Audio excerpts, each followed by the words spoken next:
Muy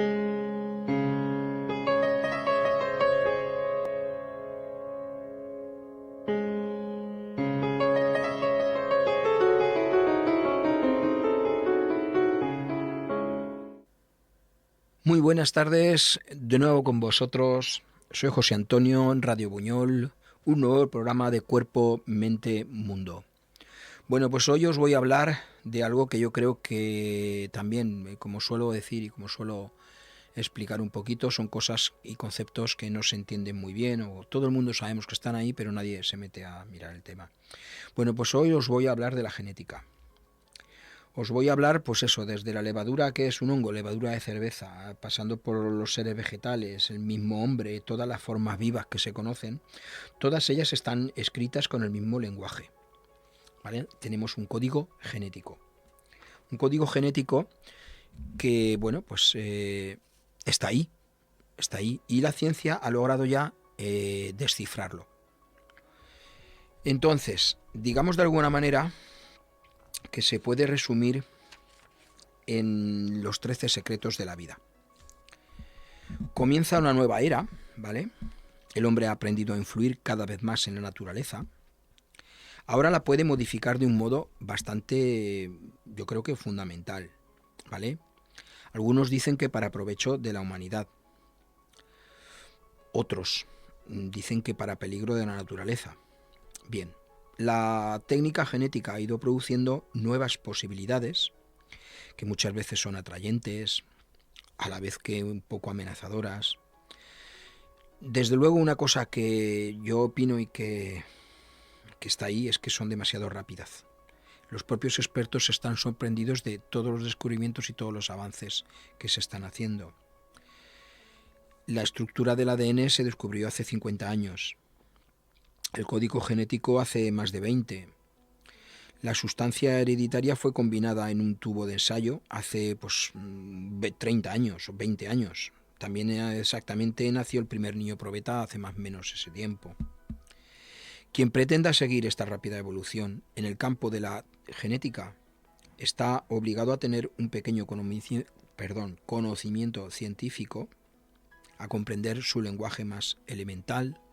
Tiene que ser un cerebrito, ¿vale? Vamos a intentar desgranar esto. Primero vamos a hablar del alfabeto. En los genes está fijado aquello que debe ocurrir en el interior de una célula. La mayoría de los genes de los organismos superiores se presentan como moléculas de ácido desoxirribonucleico, ADN, con forma de hilo empaquetado en los cromosomas del núcleo de la célula. Tan solo 4 letras genéticas componen el inventario, a partir del cual se pueden componer todas las informaciones. Se trata de los nucleótidos adenina, con la letra A, citosina, con la letra C, guanina, con la letra G, y tiamina, con la letra T. 3 nudos componen siempre la señal para la construcción de un aminoácido determinado. Con 4 nucleótidos se pueden componer hasta 64 combinaciones triples diferentes. Esto es el alfabeto de la genética. Ahora pasamos a la palabra. Si se pretende leer las informaciones de los hilos de nudos, hay que dividirlas en pequeños fragmentos. El hilo de 3 metros de largo y de tan solo 2 millonésimas de milímetro de diámetro equivale a un hilo de coser de 300 kilómetros y con 30 nudillos por milímetro. Imaginaros lo complejo que es, ¿vale?, el tema.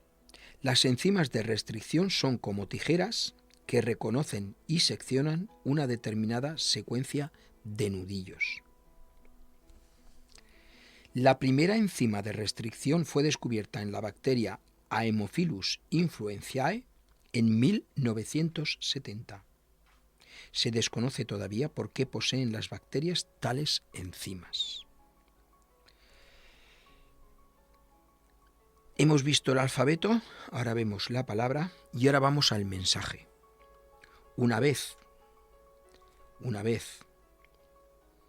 en vez de un hilo muy largo, tenemos otro más corto, con las enzimas de restricción que hemos mencionado anteriormente, que es un complicado montón de fragmentos de cadenas de diferente longitud, con eso empezamos a producir muchas copias idénticas para ser analizado. Esto tiene lugar con ayuda de las bacterias que contienen plásmidos.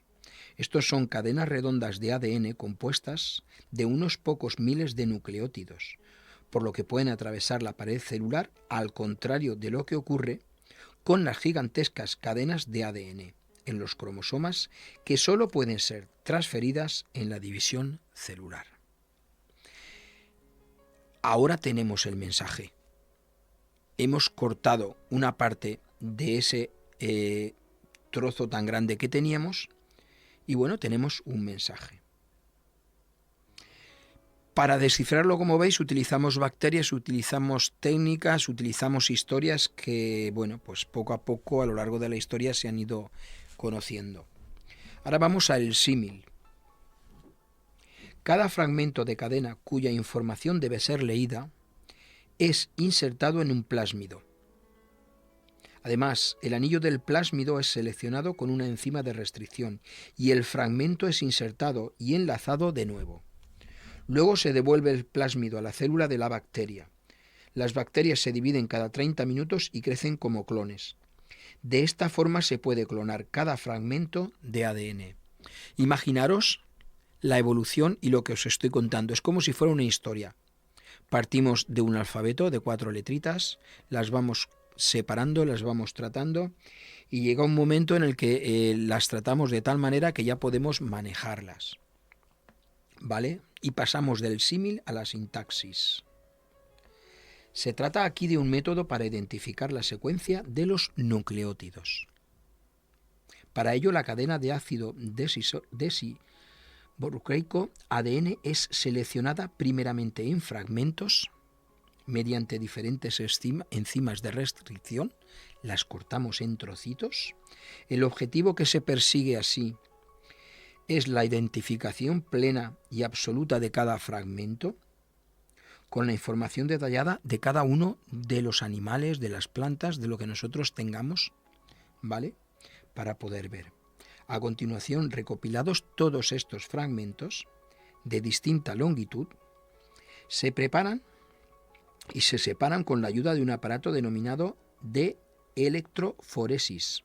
Es aquí cuando se aprovecha la circunstancia de que los fragmentos más largos, compuestos de muchos nucleótidos, se desplazan más lentamente por un campo eléctrico que los fragmentos más cortos y más ligeros. Aquí entonces se utiliza un colorante fluorescente mediante el cual se pueden llegar a hacer visibles estos tramos recorridos por estas diferentes fracciones. Si se realiza la separación en ocasiones repetidas en un campo eléctrico, finalmente se obtendrán los diferentes nucleótidos. Es decir, tenemos y sabemos cuáles son las fincas. Vamos a los ladrillos. Después vamos a ver cómo se ponen esos ladrillos e intentar sacarlos de toda esa construcción. Todo eso es lo que estamos haciendo, por poneros un símil, todo eso es lo que estamos haciendo con esto. Ahora vamos a transformar, que consiste en la introducción de ADN extraño en un organismo. Los casos más frecuentes y más sencillos se dan en las bacterias. Estas poseen pequeños transbordadores genéticos circulares, los plásmidos, que son fáciles de extraer, son fáciles de modificar e introducir nuevamente. Más difícil, por ejemplo, resulta transformar las células vegetales o animales. Pionero en este campo, el verdadero descubridor de esta técnica, es la bacteria del suelo, Agrobacterium tumefaciens, porque esta bacteria realiza desde hace millones de años aquello que los diseñadores genéticos han tenido que aprender de ella, que introduce su plásmido en las células vegetales y hace que la planta produzca desechos celulares que contienen determinadas sustancias nutritivas para esta bacteria. Como veis, no es fácil. Estamos entrando en un mundo complejo, técnico, complicado y que digamos que se está experimentando, se está innovando, se está descubriendo cada vez más sobre él, porque en muchos sitios se está experimentando con ello, intentando buscar, digamos, la perfección casi. Y bueno, ello produce que todo esto a nivel mundial vaya muy rápido. Unos laboratorios en algún sitio del mundo están haciendo una cosa, otros pues a lo mejor están haciendo algo similar o no. La cuestión es que hay mucha experimentación sobre el tema y por lo tanto también hay mucha información que nos viene. Algunos biólogos recomiendan por el momento la absoluta prohibición de experimentos que dejen libres a organismos. Si transferimos cualidades animales a los humanos y viceversa, podemos alcanzar un punto en el que ya no sepamos si es humano, si es animal, etcétera, ¿vale? Hay que tener muchas cosas en cuenta antes de empezar a utilizar esto porque es de vital importancia. Es algo muy importante. Tengamos en cuenta lo importante que es para no utilizar, experimentar o practicar con ello cosas que no deberíamos de hacer. Vayamos ahora, siguiendo un poco la estela que habíamos dejado, el análisis. Las bacterias son los organismos más sencillos. Su manipulación es igual también de sencilla. Su dotación genética permite investigar en ellos, investigar en mecanismos fundamentales. Las bacterias las más rápidas, se pueden dividir cada 20 minutos. Imaginaros que nosotros tuviéramos la capacidad de tener un hijo cada 20 minutos. ¿Vale? El conejillo de Indias, por llamarlo de alguna manera, es la bacteria Escherichia coli, que habita en nuestro intestino. Esta porta sus cromosomas sin envoltura proteica en el interior de la célula. Por lo tanto, claro, tenemos todo al descubierto. Es considerado peligroso, porque aún se desconoce si estas bacterias modificadas genéticamente pueden volver a nuestro organismo de otra forma.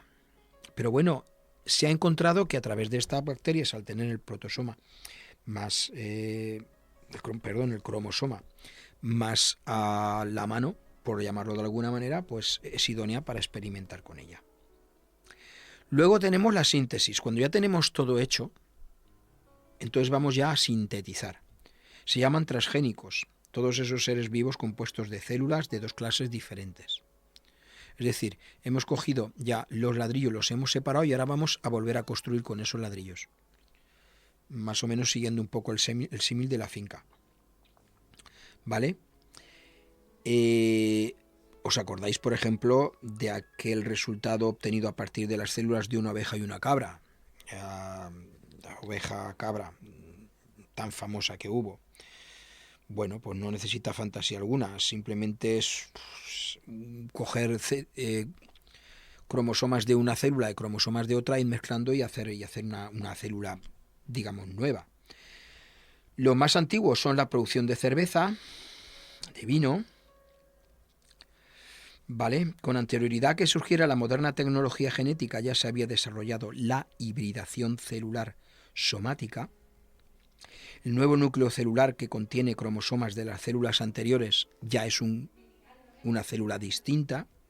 Con métodos de cultivo naturales tan solo se pueden cruzar clases estrechamente emparentadas, por ejemplo, plantas de la misma familia o del mismo género. Pero ya cuando se quiere ir un poco más arriba hay que recurrir a métodos de la tecnología genética.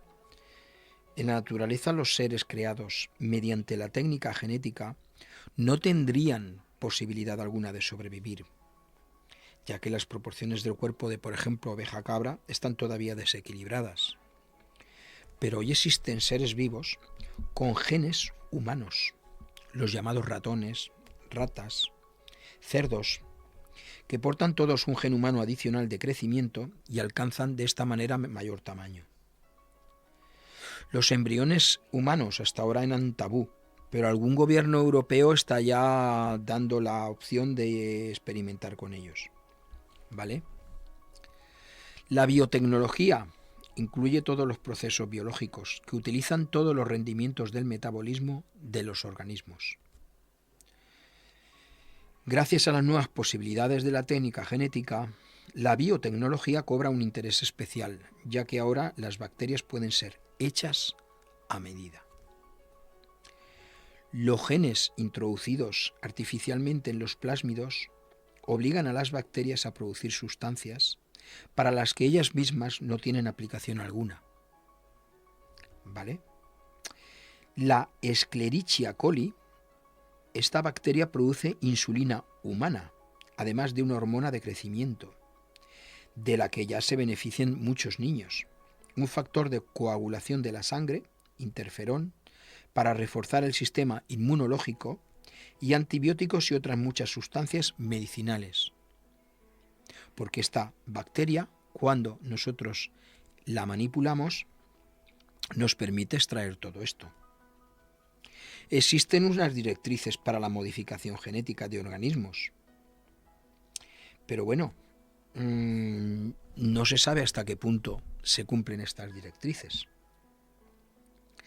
Ahora tenemos una reflexión sobre todo ello.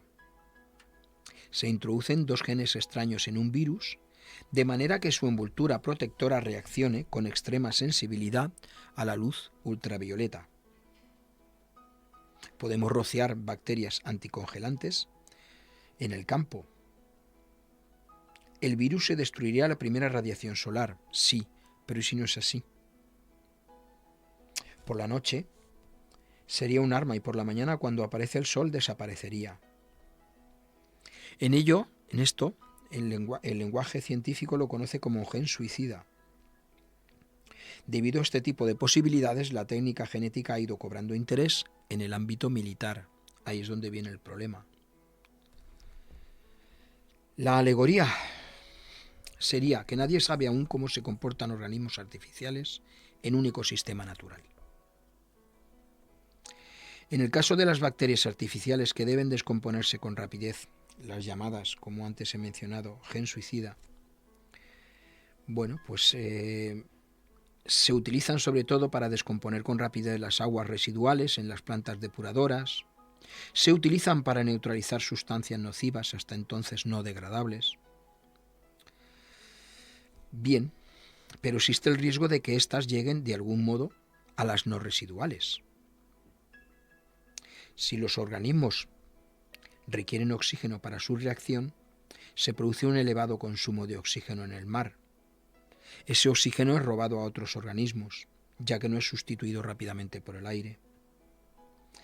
Cuando el oxígeno es escaso, mueren peces y otros seres marinos. Sería conveniente, según algunos biólogos, aconsejar destinar un 50% de los fondos de investigación a especies inofensivas y el otro 50% a la investigación de riesgos posibles. Y no simplemente tenerlo todo a lo que nos convenga. Sin embargo, existe el peligro de que las bacterias liberadas puedan continuar modificándose mediante mutaciones sin que se pueda detener el proceso. A ver, la genética es algo complicado, muy complicado. Es universal y no se puede controlar. Los experimentos que a lo mejor nosotros en Europa, controlados por legislación, no se pueden hacer, esos experimentos sí se pueden llevar a cabo en Asia, en África o en otros continentes donde no están controlados por esa legislación. En 1988, 2 científicos de Harvard obtenían en abril una protección de patente para un ratón modificado tecnogenéticamente. La clase de ratón patentada se ve afectada por el cáncer de mama con especial rapidez, lo que permite averiguar más fácilmente qué sustancias son cancerígenas. Los críticos, entre los que se encontraron los ecologistas, temieron que estos animalillos sean tratados en un futuro igual que productos químicos, coches o simplemente una pelota de jugar a fútbol. También en agricultura la patente de animales redundará en beneficio de los consorcios agrícolas. Como veis, las posibilidades son infinitas. Hasta ahora nadie a lo mejor os había hablado, y yo sé que es un poco rollo el tema de la genética, y nadie os había hablado de cómo sacar de un edificio ya hecho un ladrillo, o dos o tres, para volver a construir con ellos. Esto es lo que en genética hacemos. Sacamos de un edificio, sacamos de un hilo enorme, muy largo, trocitos. Tratamos esos trocitos porque sabemos cuáles son y cómo se llaman esos ladrillos y vamos buscando hasta conseguir esos ladrillos. Una vez los tenemos, lo que vamos a hacer con esos ladrillos es volver a mezclarlos y volver a hacer otro edificio con ellos. Pero otro edificio a nuestro gusto, ¿vale? Eso es lo que hace la genética. Y bueno, hay que tener cuidado con ello, porque los edificios a nuestro gusto se nos pueden ir de las manos. Y luego ya para terminar os hablaré del lenguaje. Es complicado. Este lenguaje técnico que utiliza la genética es solamente para científicos y gente así. No es para gente como nosotros, gente de la calle, a los que tampoco interesan que tengan tanta información algunas veces. Como genoma se conoce el conjunto de información hereditaria de una especie, es decir, todos los genes de un juego de cromosomas. Pronto será técnicamente posible reconocer potenciales enfermedades hereditarias a los pocos días de la fecundación del óvulo. No obstante, un requisito previo es la fusión de la célula espermática con el óvulo en la probeta. No se hace con óvulos humanos, pero sí se hace con óvulos animales. La célula primitiva que se obtiene se convierte en un preembrión que se puede congelar bastante tiempo, dividir en partes, concretamente en 2 partes, para obtener gemelos idénticos, algo que está prohibido hasta ahora. Como ya os he dicho, prohibido en algunas legislaciones, en otras no. O abrir algunas células para analizar la herencia. Una vez que el embrión ha pasado el examen, se puede implantar en el útero de una hembra y entonces dará lugar a una criatura. Una criatura modificada genéticamente. ¿Qué puede pasar si el embrión es rechazado? No solo el mongolismo es una anomalía cromosomática, sino también los trastornos controlados, como son la diabetes, arteriosclerosis, etcétera, que son heredados genéticamente. Se persigue un avance con ello en medicina brutal, hay que tenerlo en cuenta. Pero como os he dicho, curar de raíz las enfermedades hereditarias y reparar genes defectuosos, bueno, pues en el caso de que la enfermedad se deba a la carencia de un gen, ya es posible implantarlo, por ejemplo, en algunos animales. ¿Moralmente es cuestionable? Quizás sí. Pero hay que tener en cuenta que, como os he dicho, la tecnología avanza de manera demasiado rápida. Control en algunos sitios sí, en otros sitios no. Y bueno, pues es un problema. Es un problema que tendremos que tener en cuenta y con el que tendremos que vivir y sobrevivir. La genética es una ciencia, está ahí. Su lado bueno es enorme. Su lado malo puede también serlo. Entonces hay que tener esto muy en cuenta. Y bueno, no sé, a este programa quizás a lo mejor os haya enredado un poco, pero bueno, he intentado explicar de forma sencilla cómo se trabaja la genética. Yo creo que con el símil de la finca y los ladrillitos más o menos queda un poquito claro. Y con lo que os tenéis que quedar es con eso. Cogemos una finca, sacamos los ladrillitos, los volvemos a utilizar y hacemos con esos ladrillitos otra finca a nuestro gusto. ¿Será mejor? ¿Será peor? Pues no lo sabemos. Pero hecho está. Bien, desde aquí un nuevo programa más, Cuerpo, Mente, Mundo, desde Radio Buñol, José Antonio. Espero que os haya aclarado algo y bueno, pues espero encontraros de nuevo en el próximo programa la semana que viene. Muchas gracias por todo y venga, buenas tardes. Hasta luego.